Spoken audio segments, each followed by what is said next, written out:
নমস্কার বন্ধুরা, সুমি রান্নাঘরে আবারও একবার আপনাদের সবাইকে স্বাগত জানিয়ে আমি আজকে শুরু করব ছানার ডালনা রেসিপি।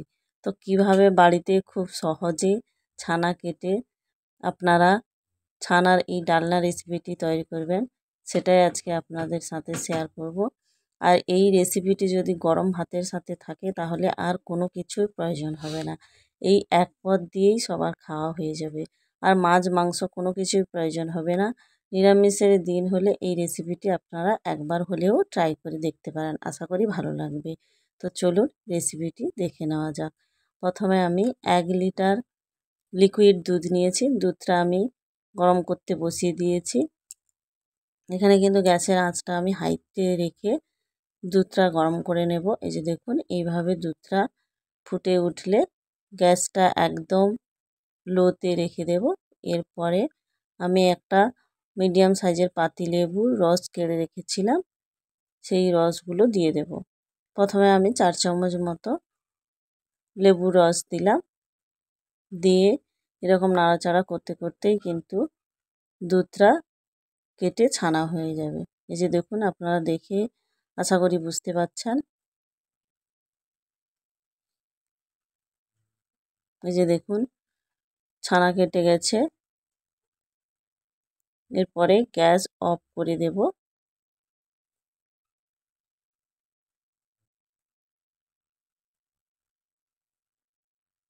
এরপরে দেখুন, আমি একটা বাটিতে পরিষ্কার কাপড় নিয়েছি।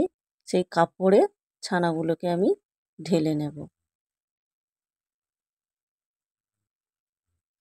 এগুলো কিন্তু সেই গরম অবস্থাতেই করতে হবে, ঠান্ডা হলে হবে না। এরপরে আমি ঠান্ডা জলে ছানাগুলোকে ভালো করে ধুয়ে নেব। যেহেতু আমি লেবু রস দিয়ে ছানাগুলো কেটেছিলাম, তার জন্য ছানাগুলো ধুয়ে নেব। আর আপনারা যদি ভিনিগার দিয়ে কাটেন তাহলেও কিন্তু ঠান্ডা জলে ছানাটা ধুয়ে নেবেন। এরপরে আমি ভালো করে জল নিংড়ে যে কোনো একটা উঁচু জায়গায় ঝুলিয়ে রেখে দেব 10 মিনিট মতো। 10 মিনিট পরে এই যে দেখুন, একটা প্লেটে আমি সবগুলো ছানা নিয়ে নেব। নিয়ে ভালো করে এভাবে হাত দিয়ে 10 মিনিট মতো মেখে নেব। 10 মিনিট পরে এই যে দেখুন, এইভাবে একদম কিন্তু নরম করে মেখে নিতে হবে। আপনারা দেখে নিশ্চয়ই বুঝতে পেরেছেন। এই যে দেখুন,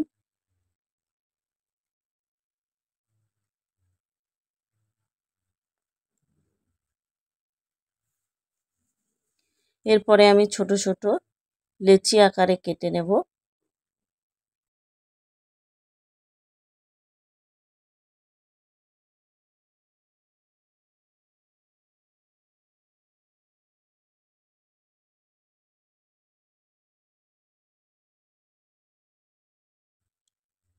এরপরে আমি গোল গোল শেপ করে, এই যে দেখুন, গোল গোল শেপ করে একে একে সবগুলো ছানা আমি এরকম করে নেব।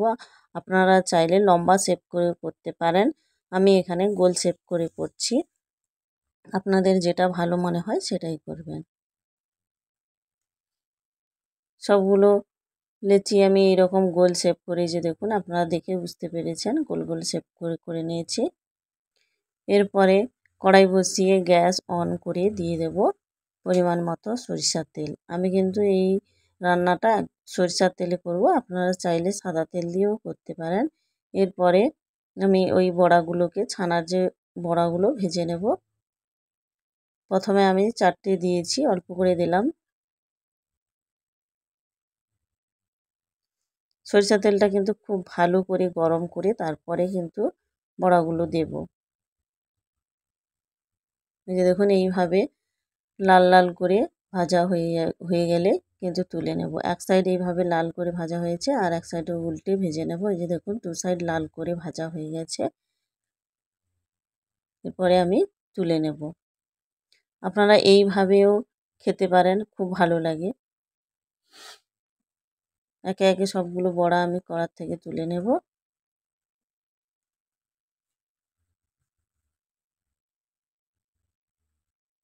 এরপরে বাদবাকি বড়াগুলো একে একে আমি সবগুলো এইভাবে লাল লাল করে ভেজে নেব।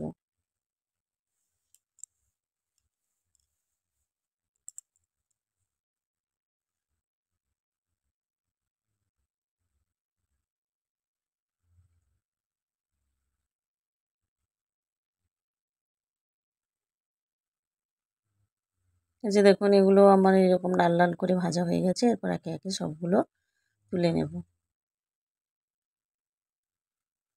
তুলে ওই তেলে দিয়ে দেব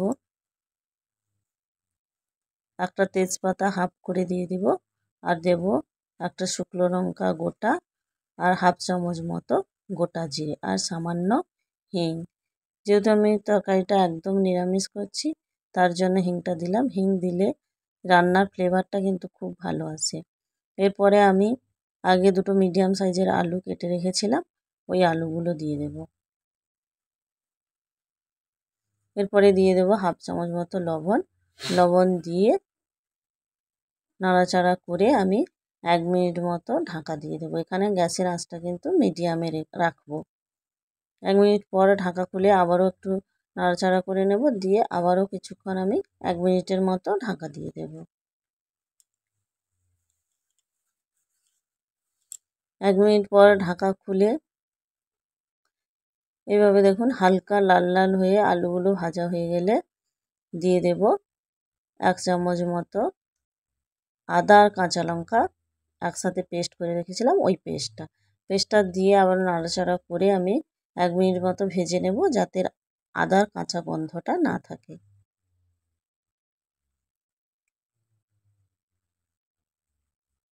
এরপরে একটা মিডিয়াম সাইজের টমেটো পেস্ট করে রেখেছিলাম, ওই পেস্টটা দিয়ে দেব। টমেটো পেস্টটা দিয়েও আমি 1 মিনিট মতো নাড়াচাড়া করে কষিয়ে নেব।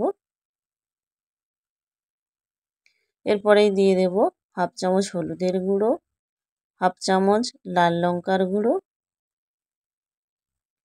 আর দেব হাফ চামচ ধনে গুঁড়ো, আর হাফ চামচ জিরে গুঁড়ো।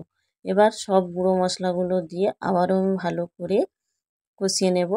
ওই যে দেখুন যাতে তলায় মশলাটা না লেগে যায় তার জন্য সামান্য একটু জল দিয়ে আবার আমি 1 মিনিট মতো একদম মিডিয়াম ফ্লেমে কষিয়ে নেব। এই যে দেখুন মশলা থেকে এইভাবে তেল ছেড়ে এলে আমি এখানে দিয়ে দেব 2 কাপ মতো জল। প্রথমে আমি 2 কাপ জল দিলাম, তারপরেও আমি আবার হাফ কাপ জল দিলাম, মোট 2.5 কাপ জল দিয়েছি এখানে।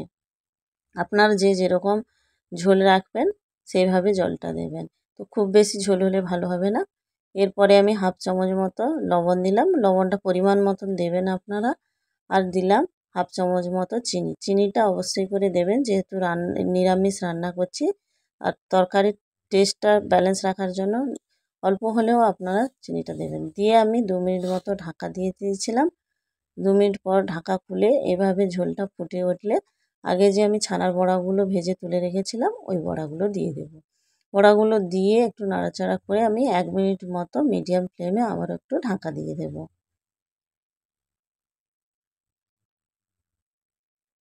1 মিনিট পর ঢাকা খুলে এই যে এইভাবে ঝোলটা ফুটে উঠেছে।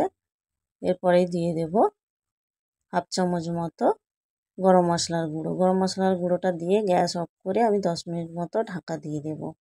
ঢাকা দিয়ে রেখে দেব, তারপরে সার্ভ করব। তো এই রেসিপিটি আপনারা ভাত, রুটি, লুচি সবের সাথে খেতে পারবেন, আর গরম ভাতের সাথেই তো খুব ভালো লাগে। তো এই রেসিপিটি একবার হলেও বাড়িতে ট্রাই করবেন, আশা করি আপনাদের ভালো লাগবে।